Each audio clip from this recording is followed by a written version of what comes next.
Olá pessoal, tudo bem? Meu nome é Rodrigo, eu faço parte do time da economia aqui da SMI Consultoria e eu vou falar um pouco com vocês hoje sobre o cenário econômico.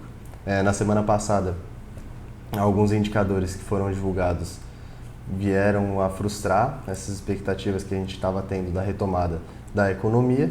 A gente consegue observar que essa retomada, embora ela realmente esteja acontecendo, ela está acontecendo numa intensidade um pouco mais fraca do que se esperava inicialmente. Além disso, alguns fatores internacionais também abalaram um pouco aí os mercados durante a semana.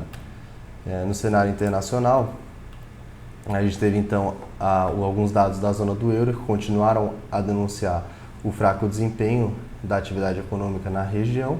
A produção industrial apresentou uma queda aí de 2,1% em dezembro, uma queda bem expressiva, e que, comparado ao esperado pelo mercado, aí também foi uma queda mais forte. O mercado esperava aí uma queda de 1,6% no mês. Na comparação anual, a queda aí foi de 4,1%, então realmente um indicativo bem forte de que a atividade industrial está bem fraca na região.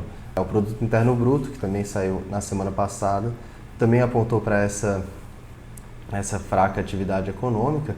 Ele cresceu aí no ano de 2019 1,2%, fechando o quarto trimestre com um crescimento muito baixo de 0,1% nesses 3 meses. Alguns países, como a França é a segunda maior economia da zona do euro, e a Itália, que está um pouco ali mais abaixo, tiveram redução nos seus produtos internos, então o produto interno bruto deles caiu, e a Alemanha, que é o país mais forte, com a maior economia dentro do bloco, apresentou aí uma estagnação no último trimestre, ou seja, o PIB deles não cresceu.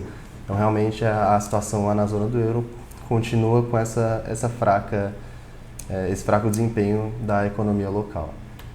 Já na China, que continua aí a ver os efeitos do coronavírus, o vírus agora que passou a ser nomeado de Covid-19, viu aí então uma inflação bastante alta no mês de janeiro, na comparação anual, cresceu aí 5,4%, acima do esperado. O esperado era um aumento de 4,9% na inflação. Essa inflação alta foi aí muito influenciada pelo preço da carne de porco. Eles vêm aí sendo afetados há alguns meses pela questão da peste suína africana, que ainda hoje continua afetando a produção de suínos do país e que agora, em junção com o coronavírus, com o Covid-19, acabou prejudicando ainda mais em relação a isso, porque eles, como a gente já falou na semana passada, eles não estão comprando carne de outros países. Alguns postos estão fechados e, enfim, eles estão desde o dia 25 sem negociar pedidos de carne. Então, realmente, isso acabou culminando aí nessa alta expressiva relacionada principalmente à carne de porco. Em algumas medidas já vêm sendo anunciadas pelo Banco Central do país para continuar estimulando a economia. A última delas foi anunciada hoje, que foi a redução da taxa de empréstimo de médio prazo a empresas que foram afetadas pelo surto. Então, eles reduziram aí um pouco a taxa de juros nesses empréstimos, de forma a estimular as empresas a continuar investindo, a continuar produzindo. No cenário nacional, a gente teve aí uma notícia que foi bastante falada na semana passada, a saída do Brasil, na verdade a retirada do Brasil pelos Estados Unidos da sua lista de nações em desenvolvimento. Foi retirado o Brasil e mais alguns países como China, Argentina, dessa lista de tratamento especial. Essa mudança já era esperada pelo Brasil. No ano passado, alguns de vocês devem lembrar, o Bolsonaro, em uma das visitas ao presidente Donald Trump, negociou que, em troca do apoio dos Estados Unidos para a entrada no Brasil da OCDE, o Brasil concordaria em se retirar dessa lista aí de nações em desenvolvimento. Essa lista ela traz algumas vantagens, um prazo maior para se adequar às normas da Organização Mundial do Comércio, deixa os países subsidiarem um pouco mais a sua indústria locais, de forma a ajudar no seu desenvolvimento.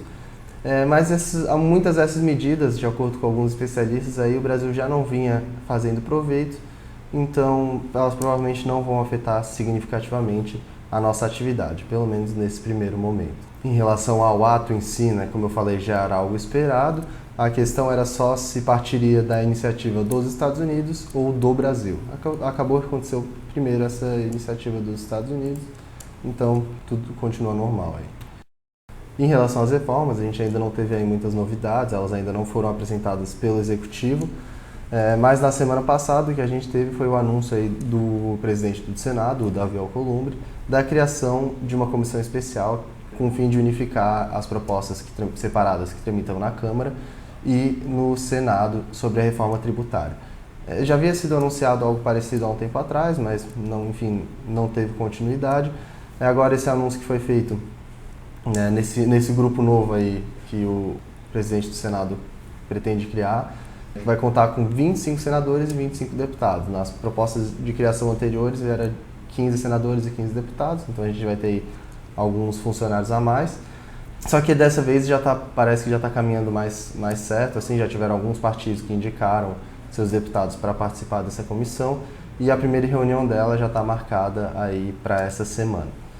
O objetivo dela é que com essa comissão eles juntem essas duas propostas, façam uma PEC única e que já haja um entendimento dos dois lados para que ela consiga tramitar nas comissões e nos plenários de uma maneira mais rápida e mais fácil. Lembrando que ela só vai poder ser aprovada, se for para ser aprovada esse ano, só pode ser aprovada até junho. A partir de junho a gente entra aí no processo eleitoral e mais nenhuma mudança à Constituição pode ser votada. Em relação então aos indicadores, como eu já havia falado ali no início do vídeo, eles decepcionaram um pouco em relação às expectativas de retomada. A Pesquisa Mundial de Comércio apontou aí para uma redução de 0,1% nas vendas do varejo no mês de dezembro, um resultado aí que veio contra as expectativas eram de um aumento de 0,3%, mas fecharam o ano com um aumento aí de 1,8%. Então é como eu falei, né? A gente vê que a retomada realmente está acontecendo, a questão é que a intensidade dela, a força dela, não está sendo tão alta quanto se esperava. Em relação ao setor de serviços, a gente tem a mesma situação, ele veio negativo no mês de dezembro, mas fechou o ano com um aumento aí de 1% no setor. É um aumento baixo, é um aumento, né, aquém do que era esperado, mas pelo menos é um aumento. Então, a gente tem aí um pouco esses sinais leves da retomada. Voltando então aí os três índices principais, né, da indústria a gente falou na semana passada, também veio negativo no mês de dezembro. A gente pode ver que realmente a gente ainda não está nem próximo, né? O mais próximo aí dos níveis pré-crise está aí o setor de comércio, o setor de serviços e a indústria continuam bem abaixo dos níveis que se encontravam anteriormente. E a gente está observando aí essa lenta retomada, essa lenta melhora, mas que está preocupando um pouco aí por essa questão realmente da intensidade. A indústria ainda preocupa um pouco mais porque no último ano ela caiu, né, enquanto serviços e comércio no ano subiram, a indústria em 2019 acabou apresentando uma queda.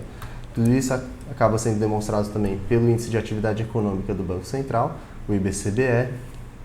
Como vocês podem observar no gráfico, ele está com uma certa tendência de alta, mas muito fraca, muito abaixo do que se gostaria, né? Se previa aí para o ano de 2019 um PIB de 2% mais ou menos lá no início do ano. A gente já vê o índice de atividade econômica fechando o ano com crescimento de 0,89%. Lembrando que ele é considerado uma prévia do PIB. Isso não significa que o PIB vai crescer só 0,89%, mas ele com certeza vai crescer abaixo daqueles 2% que se projetava lá no início de 2019. Vai crescer mais próximo ali do 1%, mais ou menos, um pouquinho a mais ou um pouquinho a menos. Para o nosso calendário semanal, então, o que a gente vai ter que ter mais atenção aqui nessa semana vai ser a prévia do Índice de Confiança da Indústria, medido pela FGV, agora para o mês de fevereiro. Na quinta-feira, a gente vai ter o IPCA 15, a divulgação do IPCA 15, se espera que ele desacelere um pouco em relação ao último índice, que ainda pegou bastante forte aquela questão do preço das carnes e tudo mais. Na sexta-feira, nós vamos ter a conta corrente sendo divulgada, ou seja, as nossas contas externas, e o investimento direto estrangeiro. E durante a semana, sem data definida, nós vamos ter aí a divulgação da criação líquida de empregos formais do CAGED e da arrecadação federal. No calendário mundial, a gente vai ter um pouco menos de divulgações aí do que na semana passada. Na terça-feira vai ser divulgado o Índice de Confiança Econômica da zona do euro. Na quarta-feira, o índice de preços ao consumidor, a inflação do Reino Unido, e também a ata do FONC, né, o Comitê Federal de Mercado Aberto, que decide sobre as taxas de juros lá dos Estados Unidos.